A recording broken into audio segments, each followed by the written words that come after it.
my body hurt so bad at the same time as it felt so great that it's really hard to understand how much just suffering there is from pushing that hard every single day. But then there's so much that comes back from the experience of achieving at the same time, and super challenging and super rewarding.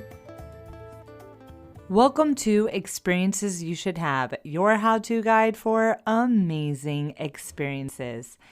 And today we're going to be journeying onto the Appalachian Trail, also known as the AT, which for you non-US based listeners, it is a very long trail on the east coast of the United States. And I interviewed Jay Maletsky, who is a world-renowned skydiver, and he completed the Appalachian Trail, that is huge. Like, it is huge. Now, Jay is not your ordinary guy. He is the most decorated competitive skydiving canopy pilot in the history of the sport of skydiving to date. He has 7 world championship titles. He has over 50 gold medals. This is a goal-oriented guy, which is what you have to be to really complete this trail. And I've always looked up to Jay. I met him at Skydive Land years ago, and I am so excited that he could come on the show today. And Jay also hosts a podcast with Melanie Curtis, and Melanie was on Experiences You Should Have a few episodes ago about learning to skydive. So highly recommend listening to that episode. And Jay and Melanie, they host Trust the Journey Today. And Trust the Journey Today is all about living, laughing, loving, and learning together, creating and cultivating conscious connections through the practice of openness, honesty, vulnerability, humility, and trust. So definitely check them out. Trust the Journey Today. You can listen to them where you listen to podcasts, or at least definitely on iTunes and Google Podcasts. So check them out. I'll also link to them in the show notes. So I hope you enjoy the interview with Jay. I swear he is so inspiring, and maybe by the end of the episode, you will start planning that big, epic hike that may have been on your bucket list for many years.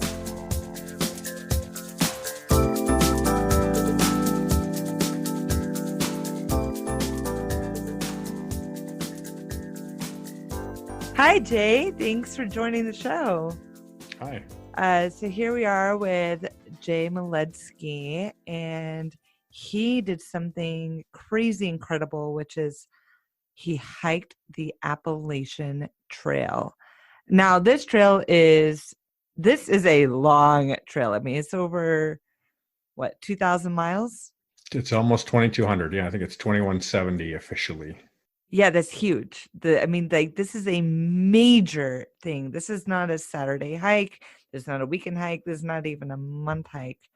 And we're going to be getting Jay's story on his experience and how you could have the same experience. Maybe not the exact same experience, but how you could hike the same trail. So Jay, can you just take me through the journey? How did you decide to even do this hike?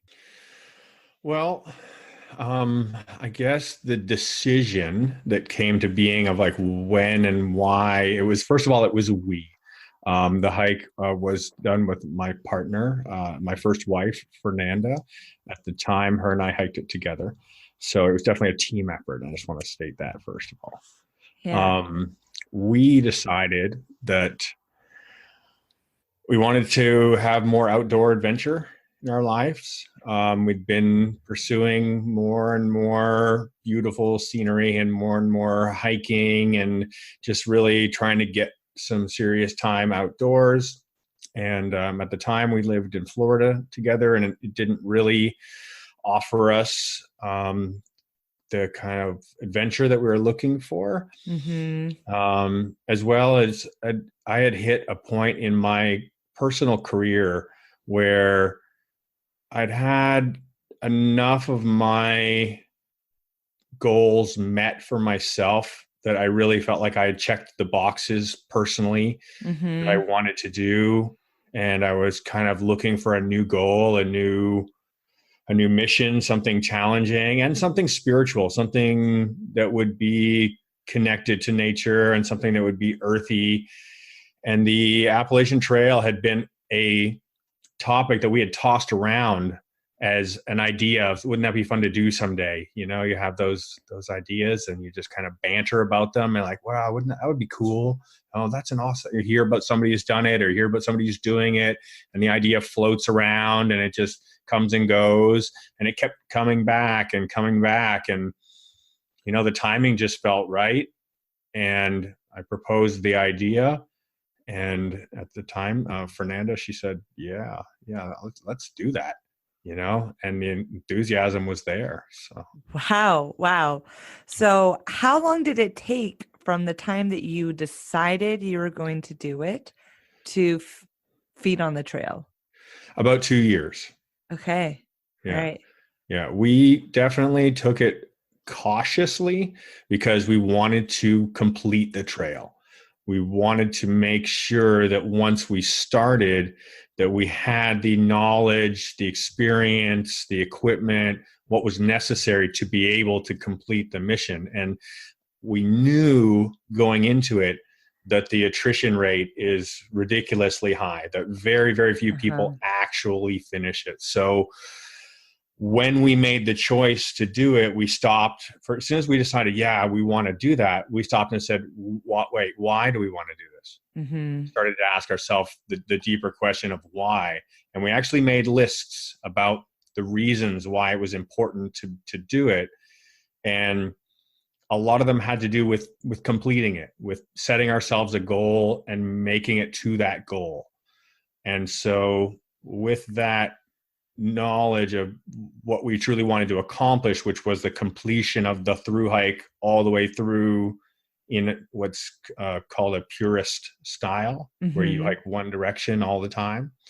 And you don't miss any of the trail. You don't skip any of the trail. You do it all in one shot kind of thing. Mm-hmm. When we found that that's where our values were, we knew we needed a lot of time to prepare.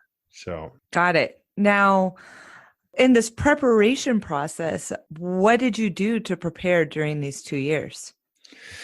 first thing we did was arm ourselves with knowledge, Mm-hmm. start researching, look at all the resources that are available online and in print, and started reading. And I was fortunate enough to have a friendship to a fellow named Ray Jardine, who Mm-hmm. is kind of like the godfather of through hiking. He's Wow. he's really the guy that kind of put the big kind of flag on the mountaintop for through hiking in as far as the ultralight approach to through hiking. And I met him through skydiving about 19 years ago. I happened to be jumping in Eloy, Arizona at the time when him and his wife, Jenny, both started skydiving. Yeah. And they started their AFF program at Eloy. And I think in a week, they had 40 jumps. And then by the end of a month, they had over 200. And by the end of a What? year, he had done 2,000. So Damn. it Man. says a lot about, they really stuck out because, when you see people that show up and, they just kind of trying something out, they weren't trying it out. They were going on a mission, and they Mm-hmm. were through hiking skydiving, and it was really obvious. Yeah. So I had that resource, that reference point, and I knew Ray a little bit, Mm-hmm. and I knew of his example. And so I leaned on his set of references that he's got a bunch of books out about how to make your own gear, how to through hike ultralight, how to be successful. And I really credit his successes because I think I would be accurate to say he's done the AT 3 times, the DT twice and the PCT at least 3 times. Wow. Right? Yeah. Wow. Wow. Wow. Like that is Yeah. so many life goals and multiple trails and then multiple times. Yeah. That's incredible. So he was Absolutely that incredible. was my hero in through hiking that I had to look up to. And I saw him and met him in real life in his way of carrying himself as far as an athlete and a performance endurance athlete. And I had a lot of admiration for him. So, and Jenny, of course, because they were a team and they did it all Mhm. together. And so for me, and for my wife, Fernanda, we really leaned on their example and their reference material. And I reached out to them right away and we started reading their books. So you think it would be a really good idea to have a role model or to be able to consult someone who has done it before? Absolutely. There's so much powerful reference material out there that's going to make or break your through hike if you decide to do one. Yeah, this is fantastic. Now, take me to that first day and then take me to like the middle of your trip and then to the end. Okay. So the first day is kind of anxious, right? You've got the kind Mhm. of jittery nerves and stuff, but it's cold. It's March. It's like, the first week of March in Georgia. The trailhead is just north of Atlanta, about 1 hour or so north of downtown Atlanta. And it's at a mountain called Springer Mountain. Yeah. And about 3,000 people start this trail every year. And the majority of them start from Springer Mountain between the beginning of March and say the end of April. That's Mhm. kind of the big push when everybody heads north, and the large majority of people head north. I think it's like 80% or something like that Mhm. that do a northbound hike because you follow the seasons. You start off in the winter, you move into the spring, and then you finish off in summer. Wow. So we had some friends in Atlanta. Annie Drennan dropped us off at the trailhead, and we got our photographs at the trailhead and the sign in the background and that kind of stuff. And we start toddling up the trail, and it's a little weird because you get out of the parking lot and you don't reach the start of the trail till you get to the top of the mountain. Oh, Yeah, it's weird. So wow. you think, okay, we're going to start the trail, but really there's like a 2 or 3 mile hike up the mountain to get to the peak. And on the peak, there's a sign and there's some people. There's nice ladies sitting there with clipboards, and they're rangers, and they're taking names, and they're keeping count of who has starting the trail, and they're wishing you good luck and giving you information and sending you off on your way. Wow. Yeah. Wow. I think that's really cool that they actually have like welcomers to the trail. Oh yeah. I Yeah. mean, It's a what a great way pilgrimage. to start. Right. Yeah. Right. Yeah. So you've started on this trail. Now, how many miles are you wanting to hike a day? Well, we had planned based on what we had researched and based on our own experience from doing practice hikes up to this point, to do about 8 to 10 miles per day in the beginning. And Mm-hmm. with the idea that we would ramp up over time, over about a month to 6 weeks, we would go from our starting pace to our true average. So our goal was for the first week to not hike more than 10 and to target 8. Mm-hmm. And of course, that depends on where you're going to camp and kind of where your water sources are and that kind of thing. So you have to flex a little bit, but we set ourselves a goal of 8 for the first week, 10 for the next week, 12 for the next week, and just started upping it 1 week at a time to aim for an average of about 17 was what we ended up finishing off with when we completed the trail. Whoa. I mean, Yeah. that is huge. That is absolutely huge. Well, that's an average, your big days could be 30. Oh my God. Yeah.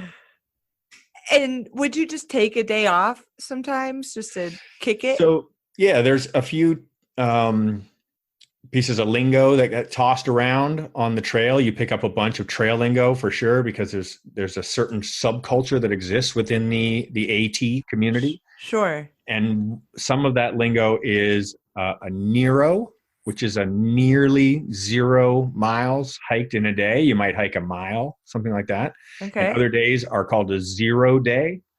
And a 0 day means there's no trail miles covered that day. Doesn't mean you're not busy running around town, doing laundry, getting groceries, picking up all the things you need. You might be at a hotel or a hostel or somewhere. But if no trail miles are covered, it's a 0. Uh-huh. Uh, and if only a light amount are covered, it's called a Nero. So here's a great money saving example. You camp 1 mile outside of town, and then you wake up in the morning, you hike 1 mile into town. You get into town, you can do all your resupply, you can get showered, you can get cleaned up, you can hit the post office, you can go to everything you need. And if you want, you could hike 1 mile outside of town that night and set up camp again.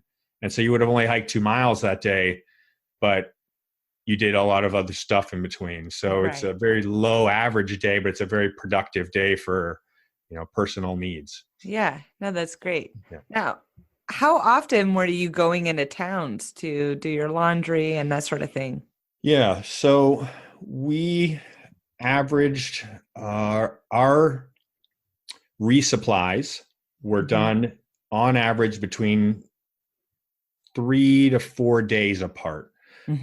The lowest we would have would be a 2 day, and Hmm. very few of those. Mostly it was 3 to 5 days, somewhere in there would be how often we would be dropping into a town somewhere along the route, or Airbnb or a bed and breakfast, or any kind of a location where we could pick up a package that we had mailed to us. And that had Hmm. all of our supplies in it. Got it. Now, when you were mailing yourself packages, were you picking like a PO box or how were you mailing yourself packages along the way?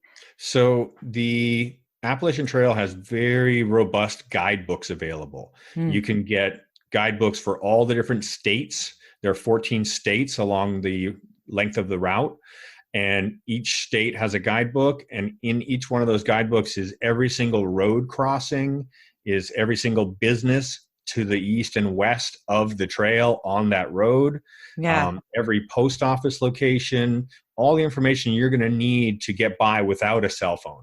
It's like got it. what you need is in the book.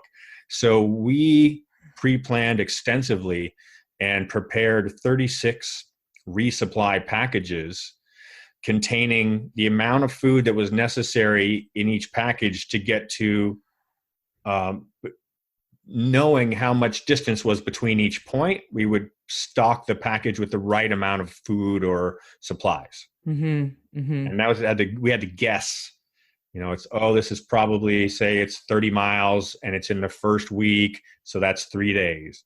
If Right. it's 30 miles in the fourth month, then it's 2 days, you know?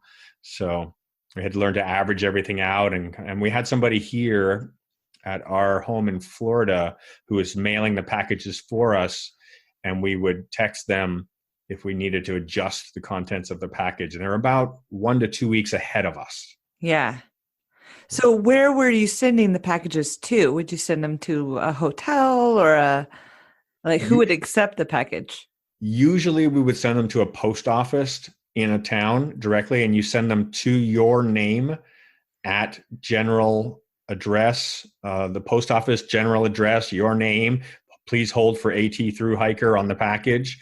And you have to show up Ah. with your driver's license and present your driver's license, and they'll hold a package there for you for like up to 2 weeks or so. Oh, wow. I Yeah. had no idea. I always thought you had to have a PO box No, somewhere. anywhere in the country, you can mail yourself a package to a post office to your name, and you can pick it up with your driver's license. That is a great tip. I really appreciate that one. Now, so how long did this hike take you? The hike took us a total of 153 days. Whew. Wow. So take me to the middle of this 153 days. How are you feeling? You're a few months in. It's been a long time. You're eating food from these packages. You've met some people. How are you feeling? Well, we felt great. I would say at the halfway point, things were very positive and very energized and really feeling the spring setting in. It would Mm-hmm. have been in Harpers Ferry, West Virginia, is the halfway point. It's also the official headquarters of the Appalachian Trail Conservancy. Oh. So the halfway point is your second point to stop into their location, and they take your photograph and they take your starting date and the date that you arrived at the halfway point, and they write down your trail names and they put you into a book, and you can see everybody else who's made it to that point is also in that book. So you can kind of keep track of who's been ahead of you that you might have crossed paths with. And then people who are coming behind you who you've spent time with on the trail as well will also know that you're ahead of them. And you kind of keep this general awareness of how the flock is doing, even though it's spread out over some distance. Mm-hmm. Mm-hmm. Yeah. That part of the country is very beautiful. Lots of beautiful forests and river valleys, and it's lush, deciduous forest.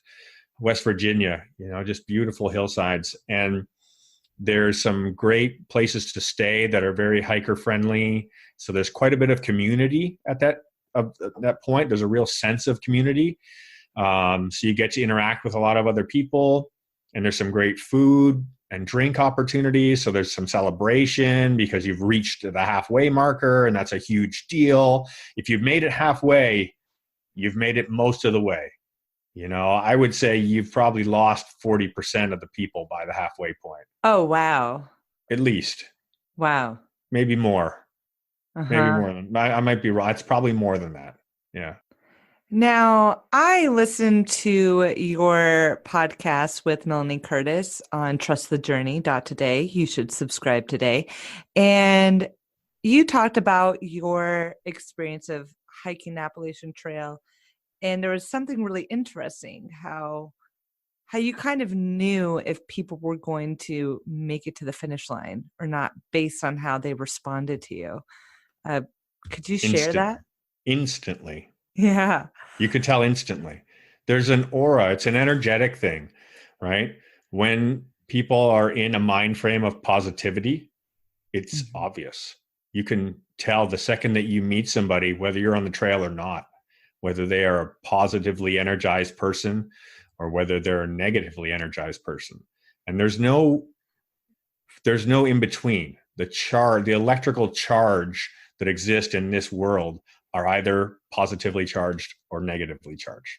And when you meet another hiker, the banter that goes back and forth is, hey, what's your name? That's the typical thing that you say to anybody you've met for the first time, or hello, I'm so-and-so. You introduce yourself. Sure. And you exchange names. And the very next question is, how far are you going?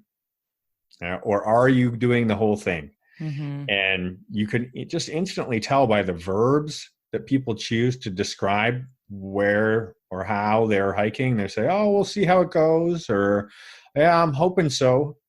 They're not going Mm-hmm. to make it, right? Mm-hmm. People that say, oh, I'm going all the way.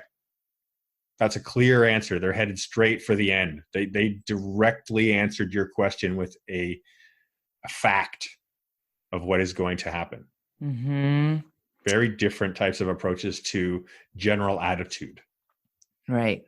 I mean, that's a great lesson for everyday life if you want to complete a Absolutely. goal. Absolutely. Is to really go with intention. It's the first piece, because even if you have to kind of lie to yourself at some points, even if you're having a hard day and it's really Mm-hmm. hard and you feel like crying, if somebody says, how far are you going? You say, I'm going all the way. Yeah. Know? Yes. Yeah. Yes. Yeah. You just do it. Now, what was your hardest day on the trail? Whew. I think it's injury. My greatest challenges in life are usually around being injured or weakened, unable to perform at the level that I have trained to, or that I've been used to, or I've imagined being at, that I know I should be able to perform at. So I did have a problem with shin splints, which tend to develop because of the overdevelopment of the calf muscle. Mm. So when you walk with a pack, especially, and up and down hills a lot for extended period of time, the calves become seriously overdeveloped relative to the shin because you're always pushing off your toe as you step forward. And the Mhm. shin muscles, they are what control the, so you press down with the calf and the release back the other way is with the shin. And the shin muscle is like half an inch around. It's tiny. And the calf muscle is like great big, huge 6 inches around kind of muscle. Mhm. So when you go to sleep at night, you get calf cramps and it forces your calf binds up and it points your toes like a ballerina, but it tears the shin muscle in, Ooh. and they're cramping, they're doing nothing. So one muscle overpowers the other and it tears them. So I got some pretty bad tears in my shins and it made me unable to walk, like just mid trail, all of a sudden within 20 minutes, half an hour, I've come to a halt.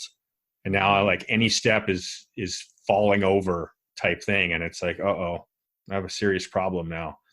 At first it was just a little pain, and you try to be respectful to that pain. You're like, okay, I'll slow down, take it easier. But when you find yourself 2, 3 steps fall over, you start really worrying if you're going to be able to make it or not.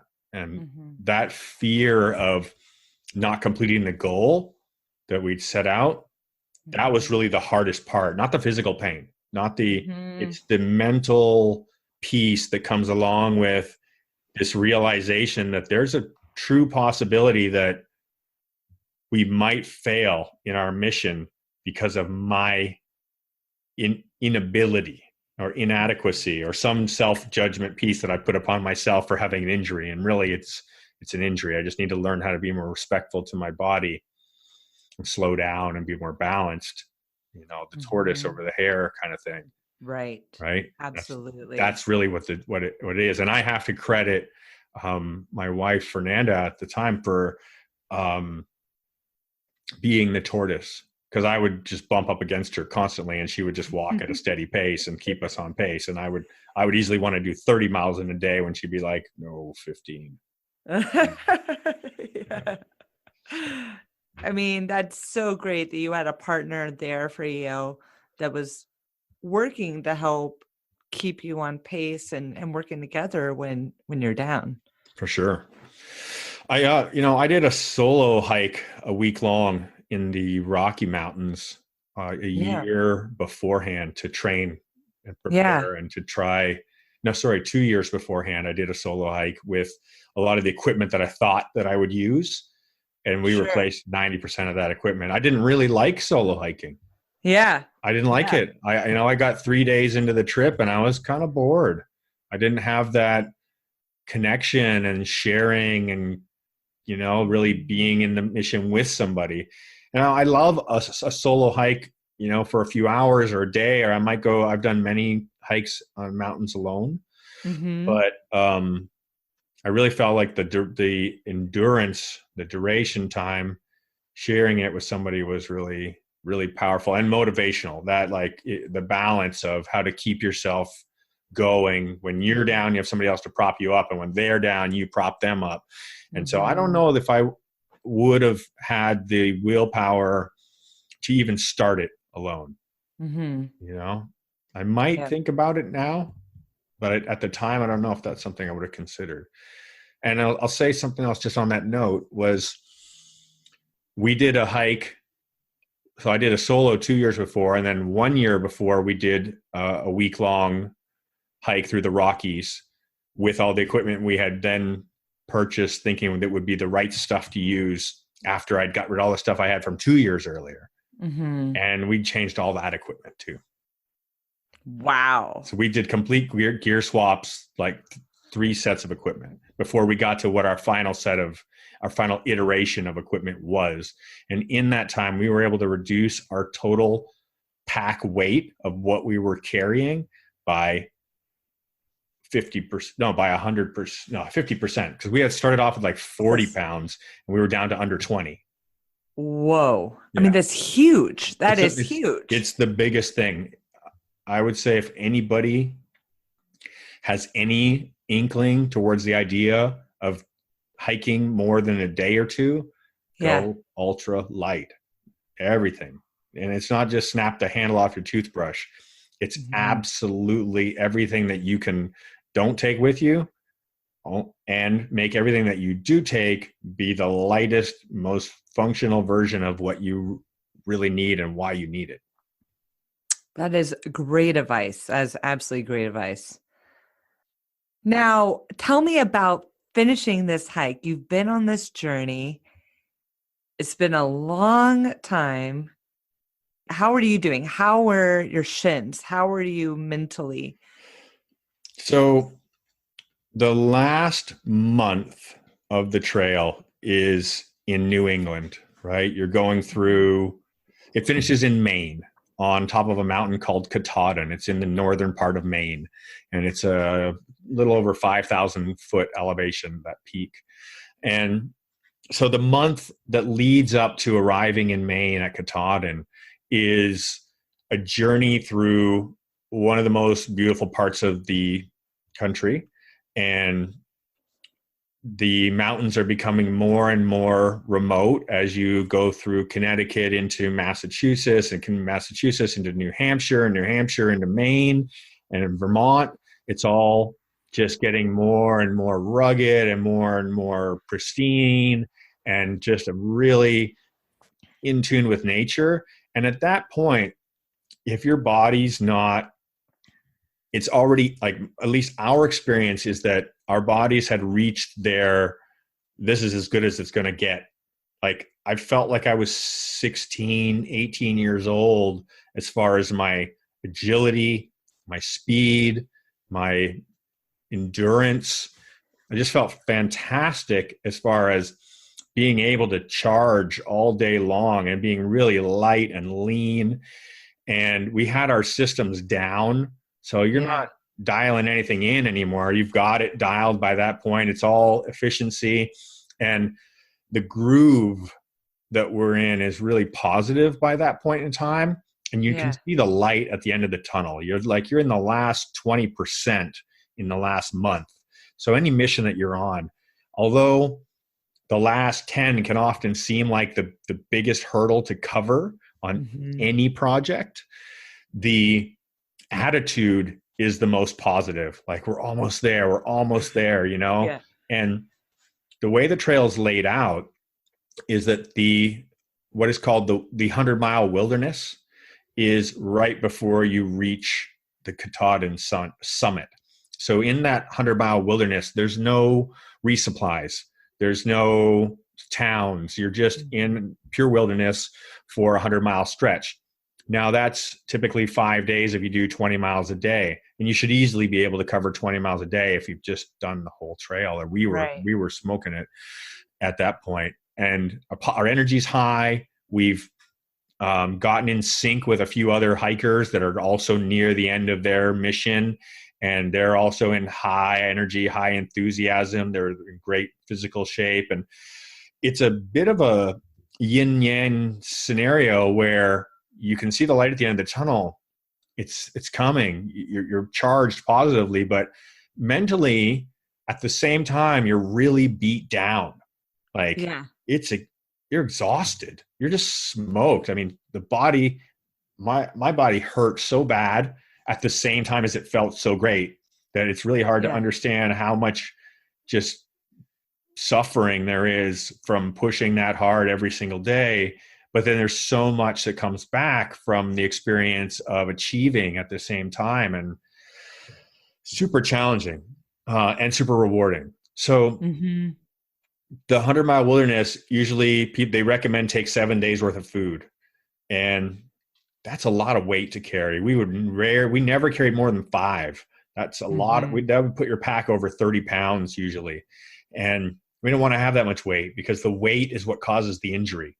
The lighter your Mhm. pack is, the more easily you move without causing repetitive stress injury. So I think we planned to do it in 5 days, and we did it in 4. Wow. And it was a piece of cake, honestly. Like, we were at the point where doing a 25-mile day, a marathon day, was with a pack was like, meh.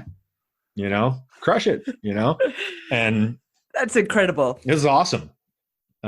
So we complete the 100-mile wilderness. We roll into the last highway there, which I think it's Millinocket is where we're coming into, if I remember. And we were like, okay, we're a day ahead of schedule. So what are we going to do? And we said, well, let's take a 0, because we had set ourselves out a goal to complete the trail. Our dream date was 157 days. That's what we had set out as our goal. And I think our what we had laid out for where we were targeting was something like 165, if I remember. That would be our kind of like, okay, that's okay, but here's our dream. And then 180 plus if we needed more time. And we rolled in to Millinocket there at like 151, 152. We're like, we're taking a day off. We're going to rest. Yeah. We went to a nice bed and breakfast on a lake, and we had double breakfast, double dinner, like 2 full courses of food on both meals. And we could eat 10,000 calories and you still didn't lose weight. Sure. And we slept in a really comfy bed in a really beautiful place and swam and rested. And then we camped out the night before at the foot of Katahdin, knowing that our intention was to hike the mountain during the nighttime. And we got so lucky that we arrived on a full moon, and we were able to start our ascent to the summit at about midnight, 1 a.m. I think we were about 1 a.m. We got up at midnight. We started hiking by 1 a.m. and we were the only ones on the trail. It was completely empty. We hiked it in total darkness under the moonlight, and we really didn't even need headlights. And we reached the summit of the mountain right before the sun broke the horizon, and the sky was beautiful pinks and oranges and clouds swirling everywhere. And we rockstar finished the mountain so that we had the whole summit to ourselves. And that's incredibly rare. Yeah. The way that summit is you're going to have lines of people waiting to get to the sign on the top to share the summit moment. And we were able to have the whole entire summit to ourselves for at least an hour and just share the experience of the sunrise from the peak of Katahdin and take some photos and bask in the success of the mission. That is beautiful. It was.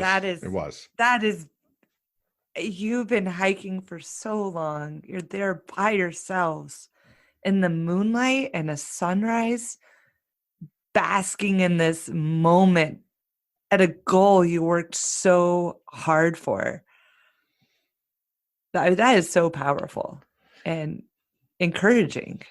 Thanks.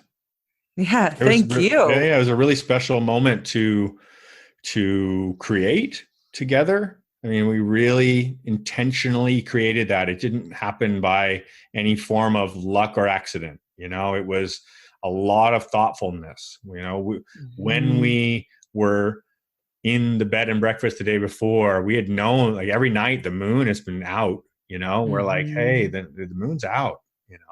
Let's do this the right way. Let's really champagne cork the bottle and really sit on top of the mountain and watch the sunrise. Just be present in that moment. That is such the most beautiful picture that anyone has just painted in my head on this podcast.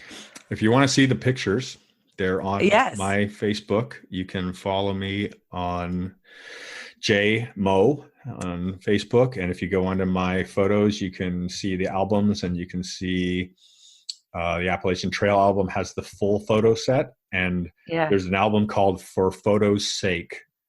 And that has my 60 favorite pictures from the trip in it. Perfect. The other album is like 600. So. And we'll include a few on the show notes as well on experiencesyoushouldhave.com. We can click on episodes. We'll have a full write-up of this episode.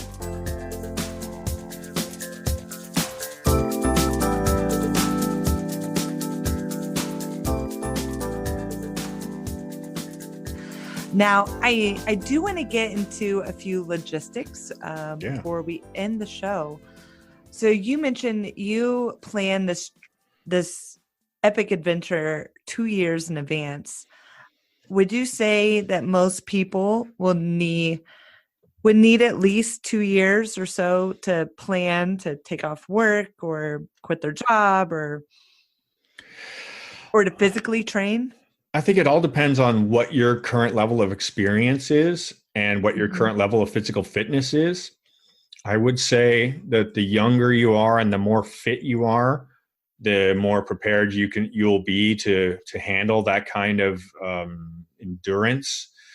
The younger people tended to do much better on the trail than the older Mhm. people, and the older people who were very fit also did well. So a huge piece of it is physical fitness training, and Mhm. I'll relate that I have the aspiration to hike the PCT in the future, the Pacific Crest Trail. Yeah. And I don't think I'll do it in a purist sense, the whole thing. I'll probably do it in 1,000-mile chunks, and it's 3,000 miles long, because I felt like I did feel a wear and tear build up over the time that I didn't really want to repeat. Like my feet swelled up so much after about 3-4 months that it took months for them to recover, and Mhm. I don't want to cause that kind of damage. But also going to thinking of like for myself, I'm like, okay, if I'm going to go do a through hike again, what am I going to Mhm. do? I'm going to be in shape. I am going to train and train and train. I'll spend a solid year training to make sure that I am not going to injure myself, because I don't want to repeat that injury Mhm. experience, right? Mhm. The other thing is the more experience you have with backpacking, especially multiple overnight backpacking, because it's a very different experience than camping or hiking. General Mhm. hiking or general camping are not the same thing as multi-day backpacking, right? So Mhm. it's really a specialized set of skills that you're going to, and knowledge base that you need to acquire. And so however long that, if you already have a good experience set with that, you may be able to, get on the ATs quickly as you want. But if those things are lacking, you probably want to train them. I think if you want to be successful Mhm. in whatever you set out, set your goals accurate to whatever your fitness and preparedness levels are. Yeah. So what were the key things in your backpack that you felt that contributed to your success? Um, I would say that there's a few. Um, I'll say Cuban fiber, which I think is now called Dyneema, which is a material that's waterproof and super light. That material, as a general, what most things were made out of in my backpack was that Cuban fiber Dyneema fabric, Uh-huh. and as well as titanium and sil nylon. So if I like want to dive into what the pieces are, the pretty much everything was made out of those three things. Uh-huh. So that was one of the main elements that really made the difference in getting the pack weight down from 40 to 20. Mhm. Simple thing as our tent weighed 1 pound. Okay. Your average backpacking tent from your general outdoor store is going to weigh 3, 4, 5 pounds at Mhm. least. So learning how to hunt down the ultra lightweight cottage company through hiker supplier kind of items. Mhm. Um, and then we had a rule: if you have something in your pack and you haven't used it in a week, it's gone. It does Mhm. not stay in there. And we also kept only one set of clothing. So Wow. yes, Wow. it's really the only thing that we had duplicates of were socks. So you are hiking some days 25 miles in a day. You've got one set of clothing. are you just like extremely stinky? Like, Yes. where are you? Well, we also had a very religious bathing routine. Some people don't tend to put as much effort towards that, but we were very religious about it because we shared a tent and we walk directly behind each other. And Yeah. those are real things to think about. So we had a very religious bathing routine, which doesn't mean you're getting a bath, but you are getting a washcloth and a couple drops of soap to clean yourself up every day, Yeah. Yeah. every day. And would you sometimes wash your clothes like in a stream and let it Sure, dry? sure thing. Yeah. And we would get rained on, and any opportunity that you could take to clean things, So if it's a beautiful sunny day, I'm going to plunge and I'm going to rinse and clean things off, and I'm going to hike soaking wet. It'll be dry in an hour. Yeah. Yeah, you will dry anything because your body heat will dry whatever you're wearing, even when it's wet out. Surprising. Now, what was something in your pack that you found maybe that was unexpected that you really enjoyed? Bourbon. I'll be straight up is that we did not intend to carry bourbon, but about 2 months in, we realized that a small plastic flask was incredibly medicinal, and we'd have about a 1 ounce shot at the end of pretty much every day. Yeah. Yeah, when you you're like setting up, as soon as you pull into camp, you start setting up tent and getting food going, you're like, whoop, one little shot off that bottle of bourbon, and that just was very medicinal and very, very effective. All right. Yeah. Now, what is something that you thought you were going to use in your pack that you didn't very much? I have an exceptionally good sense of direction. So my compass was in the pack for the first couple of weeks, and then it was gone. I did not need a compass. The trail was exceptionally well marked. There were very, very few times during the entire 5 months and 2,200 miles in which we had to stop and really look around to figure out which way we're going. We only got off trail accidentally once, and it was understandable circumstance for how that occurred. So my compass didn't stay in my backpack. Okay. All right. Yeah. You had your own compass, and the trail is a compass too. And you learn there's so many things, just where the sun rises, where the sun sets, which way the wind blows, where the moss is on the trees, which side of the mountain is damp and which side of it's dry. There's lots and lots of things that indicate which way's north, south, east, and west without needing a compass to figure that out. Yeah. Now, what about cost? Did you need to have any permits to be on the trail? And how much would you save to even do this trip? So it doesn't cost anything. There is no permits. There is no, you don't have to register. You can just go onto the trail without checking in. It's like any other, public lands that's not inside of a park. And I do believe in most sections, if it does cross a park anywhere, that the through hikers don't get charged. Cool. The recommended amount of money that it would cost, if I believe from the guidebook, if I recall correctly, said between $1,500 and $5,000 per person per month. Okay. I think that was kind of including equipment and everything that you would plan out. And I think, if I remember correctly, we were somewhere between $3,000 and $5,000 per month. That includes your room and board in the hostels that you're staying at. It includes paying for taxis when you need to get a lift or a shuttle. It includes all your food. It includes all your equipment. It's everything to cover your total expense of living from initiation to completion.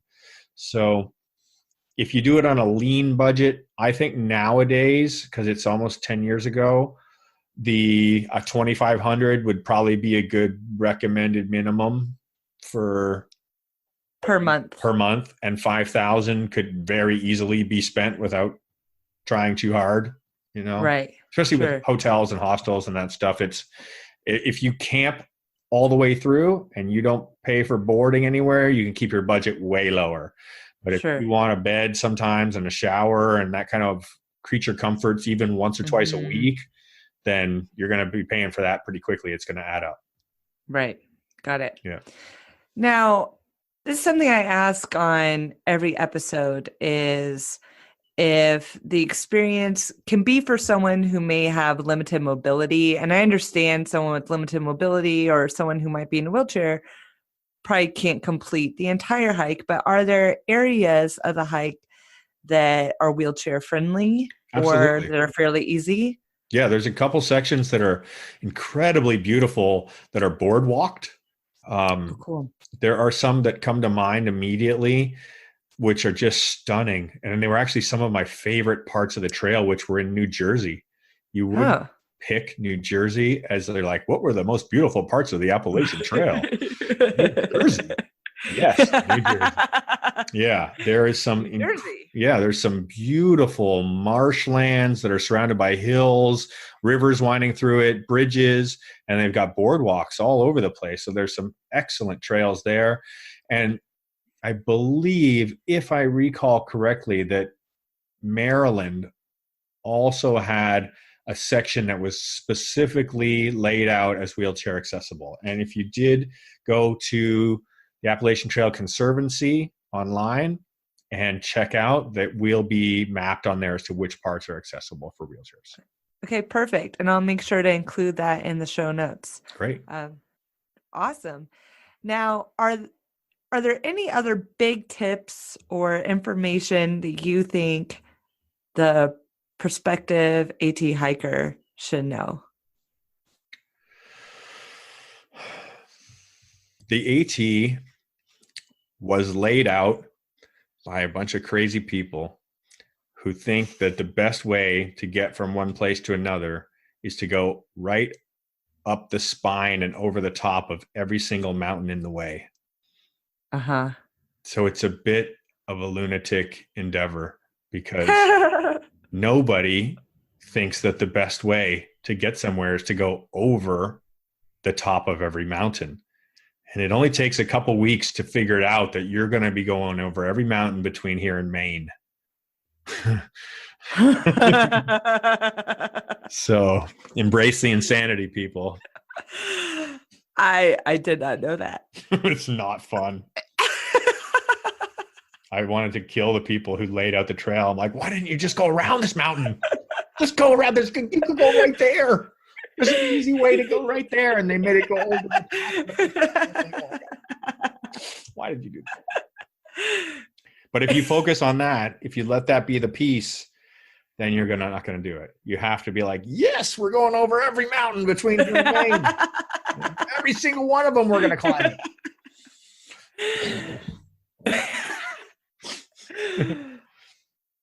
You know, it sounds like an adventure. It was a great time. An adventure you'll never forget, an experience you will never forget. Definitely. And it definitely changes you as a person. You're not the same person. I mean, as in any day of life, you're not the same person as you are when you wake up the next day as when you went to bed the night before. But you're truly metamorphosizing yourself when you step onto a journey like a thru hike where it's a pilgrimage. A pilgrimage doesn't just take you from one place to another on the physical face of the earth. It takes you from one place to another in your person. Mm-hmm. You know, Mm-hmm. it's a journey of growth. That's well said. That's absolutely well said. Well, truly, thank you for coming and sharing your journey with us here today. And we're going to have more information in the show notes on experiencesyoushouldhave.com. And also, I just want to say that, Jay, you are an amazing person. And I love how you look at life, you set your goals, you achieve them, and you grow exponentially through every experience. And if others want to follow along in your journey, I highly recommend listening to trustthejourney.today, your podcast with Melanie Curtis. It is so inspiring, and I feel like it helps me just kind of keep those goals and dreams alive. Thank you so much. It's a real honor to be here, and thank you for inviting me. Yeah, anytime, anytime. Thank you for sharing your experience. And we will put all the links and information on the show notes, and check out photos on Instagram on Experiences Podcast. Thank you again for joining. Thank you so much.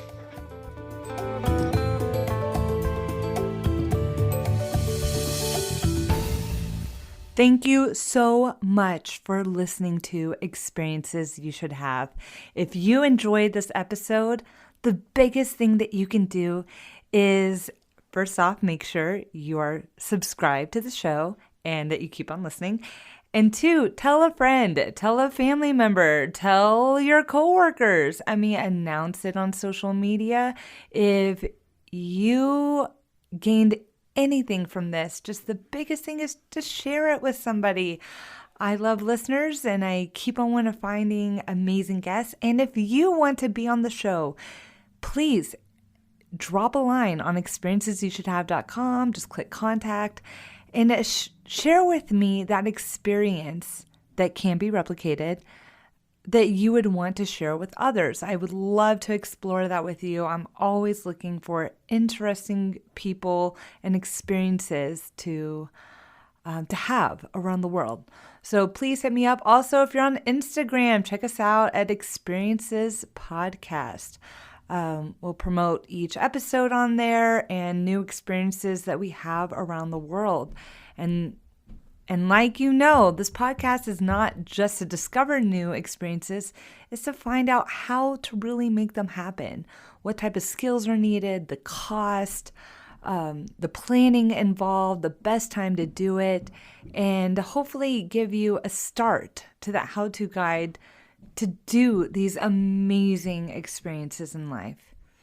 Thank you, and until next time.